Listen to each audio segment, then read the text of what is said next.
அனைவருக்கும் வணக்கம். Welcome to தமிழேசா. டியர் ஃப்ரெண்ட்ஸ், நீங்க இப்பதான் எங்களுடைய வீடியோ பாக்குறீங்கன்னா லைக் பட்டனையும் சப்ஸ்கிரைப் பட்டனையும் அழுத்துங்க. தங்களுடைய கருத்துக்களை தெரிவிக்க கமெண்ட் பாக்ஸ்ல பதிவிடுங்க. நம்ம சேனலை இன்னைக்கு தான் முதல் சப்ஸ்கிரைப் பண்ணி இந்த வீடியோ பாக்குறீங்கன்னா கமெண்ட் செக்ஷன்ல டாட் வச்சு கமெண்ட் பண்ணுங்க.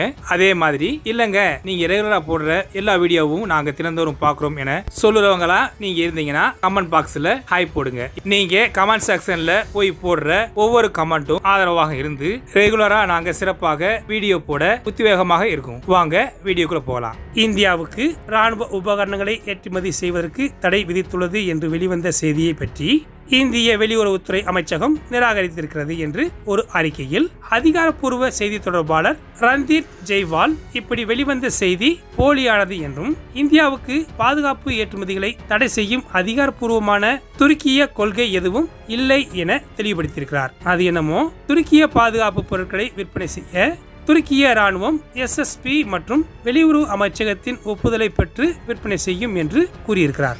ஆனாலும் துருக்கிய ராணுவ தளவாடங்கள் தேவை என்று இந்தியாவிடம் கோரிக்கை எதுவும் நிலுவையில் இல்லை எனவும் காஷ்மீர் போன்ற பிரச்சனைகளில் பாகிஸ்தானுக்கு துருக்கி தொடர்ந்து ஆதரவு அளித்து வருவதற்கும் அண்டை நாடுகளுக்கு அதிக ஆயுதங்களையும் ராணுவ வன்பொருட்களை வழங்கி இந்தியாவின் மூலோபாய முன்னுரிமைகள் மற்றும் பிராந்திய பிரச்சனைகளில் பாகிஸ்தானுடன் துருக்கியின் இணக்கம் பற்றிய கவலையை இந்தியா கோடிட்டு காட்டியிருக்கிறது.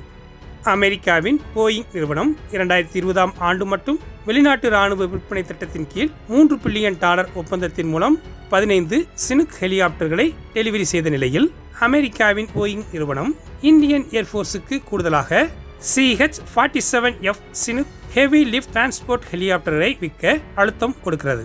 அமெரிக்க ஏரோஸ்பேஸ் நிறுவனமானது தன்னுடைய லேட்டஸ்ட் பிளாக் 2 கான்ஃபிகரேஷனுக்காக சினுக்கை வாங்குங்கள் என இந்தியன் ஏர்போர்ஸுக்கு முன்மொழிந்திருக்கு.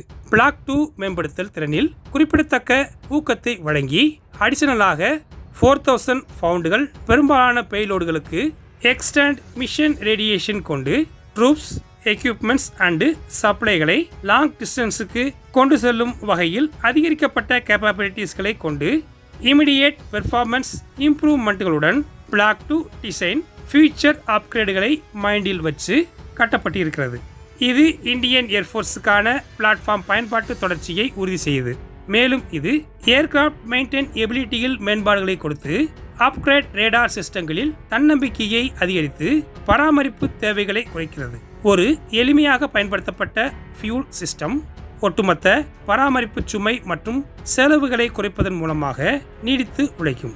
இந்தியன் ஏர்போர்ஸ் முன்பு மேலும் 7 CH-47F ஹெலிகாப்டர்களை வாங்க வேண்டும் என்று பரிசீலனை செய்வதாக வந்த தகவலுக்கு மத்தியில் இந்த விற்பனை முயற்சியில போயிங் பிளாக் 2 ஆஃபரை இந்தியன் ஏர்போர்ஸ் விரும்பலாம் என கருதி போயிங்கின் லிப்ட் ஹெலிகாப்டர் ஃபிளீட்டுக்கு தற்போதைய தேவைகளை பூர்த்தி செய்து ஃபியூச்சர்ல ஆதார தளத்தை வழங்க முயற்சி செய்கிறது.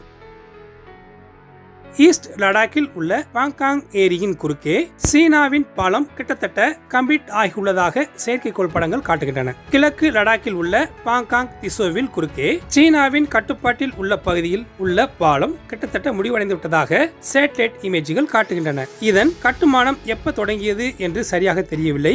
ஆனாலும் செப்டம்பர் 2021 தொடங்கி இருக்கலாம். 134 கிலோமீட்டர் நீளமுள்ள பாங்காங் ஏரியில் குறுக்கே குறுகலான புள்ளிகளில் ஒன்றான குருநாக் கோட்டைக்கு அருகில் இந்த பாலம் வருகிறது. இந்த குருநாக் கோட்டையை சுற்றிய பகுதி ஜூலை 1958 சைனா இந்தியாவின் பகுதியில் ஆக்குபை செய்த பகுதியாக இருக்கிறது. பாங்காங் திசோவில் ஏரியின் வடக்கு கரையை தெற்கு கரையுடன் இணைக்கிறது. இதனால சீனர்கள் விரைவாக ஒரு கரையிலிருந்து மற்றொரு கரைக்கு படைகளை மாற்ற முடியும். அதோடு படைகளுக்கு தேவையான பொருட்கள் மற்றும் முக்கியமாக செல்லும் பகுதிகளுக்கு விரைவாக படைகளை நகர்த்தவும் முடியும். இந்த பாலம் இந்தியாவின் உரிமை கோரலின்படி ஆக்சுவல் கண்ட்ரோலுக்கு மிக அருகில் இருக்கிறது. சிரிச்சாபில் இருந்து வெறும் 25 கிலோமீட்டர் தொலைவில் இருக்கிறது. இந்தியா தனக்கு சொந்தமானது என்று கூறும் ஃபிங்கர் 8 ஏரியாவுக்கு கிழக்கே இது அமைந்திருக்கிறது. மே 2020 பாங்காங் தெசோவில் ஏற்பட்ட மோதலுக்கு பிறகு பாலத்துடைய கட்டுமானம் தொடங்கியிருக்கிறது. அதைத் தொடர்ந்து ஜூன் 2020 கான்வான் பள்ளத்தாக்கில் ஒரு பெரிய மோதல் ஏற்பட்டதால்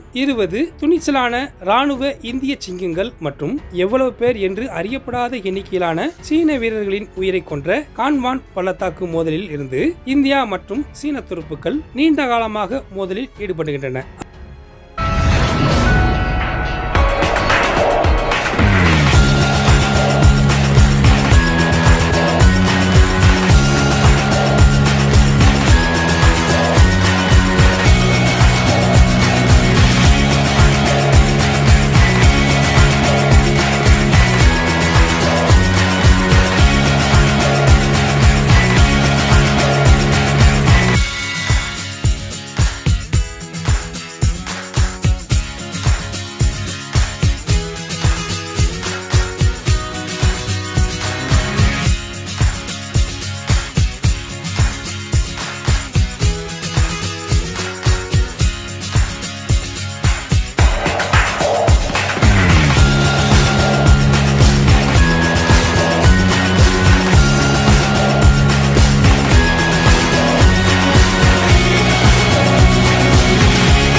ஓகே ஃப்ரெண்ட்ஸ், இந்த மாதிரி செய்திகளோட நாளைக்கு சந்திப்போம். இன்றைய பதிவு உங்களுக்கு பிடிச்சிருந்துச்சுன்னா லைக் பண்ணுங்க, ஷேர் பண்ணுங்க, உங்களுடைய கருத்துக்களை கமெண்ட் செக்ஷன்ல தெரிவிங்க. சப்ஸ்கிரைப் பண்ணுங்க, மறக்காம பெல் ஐக்கானை கிளிக் பண்ணுங்க. ஜெய்ஹிந்த்.